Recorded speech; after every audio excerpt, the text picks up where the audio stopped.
Où cette folie va-t-elle s'arrêter? Cette fraternité est une lumière éthique qui guide de façon assurée. Église et bioéthique, une série proposée par la Conférence des évêques de France.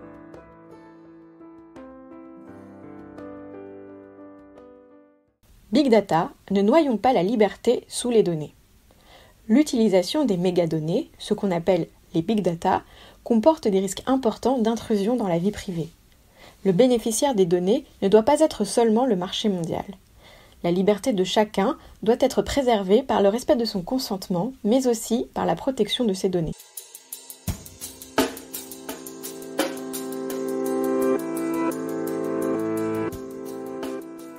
Actuellement, il n'existe pas de cadre spécifique national ou international pour le traitement des données à très grande échelle.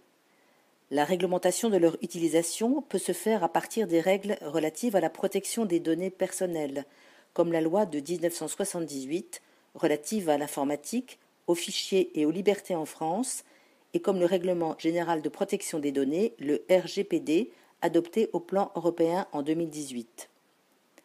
Le rassemblement des données biologiques, résultat d'analyses médicales, d'imagerie médicale, radio, scanner, de comportement, sport, alimentation, d'environnement social, famille, travail, pourrait permettre de mieux prévenir et traiter les maladies et favoriser l'émergence d'une médecine personnalisée, incluant la prévention et le traitement à distance.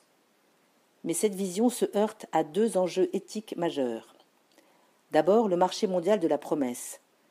L'enthousiasme suscité par le phénomène des mégadonnées risque d'entraîner des surestimations et des prévisions irréalistes, ainsi que la commercialisation de produits ou de services n'ayant pas encore fait la preuve de leur pertinence. Deuxième enjeu éthique majeur, le consentement entre guillemets global. Pour faciliter la recherche, on envisage un consentement global, élargi, permettant d'obtenir d'un patient l'autorisation que des échantillons prélevés sur son corps en une fois servent pour tout type de recherche. Le recours au consentement de la personne ayant préalablement cédé du matériel biologique à la recherche, en cas de changement de finalité ou de gestion des données biologiques, est nécessaire. Encourager la recherche biomédicale ne veut pas dire céder à la logique du corps capital, où le corps devient l'enjeu de choix économiques et financiers. Il ne faut pas renoncer au principe du consentement éclairé et circonstancié.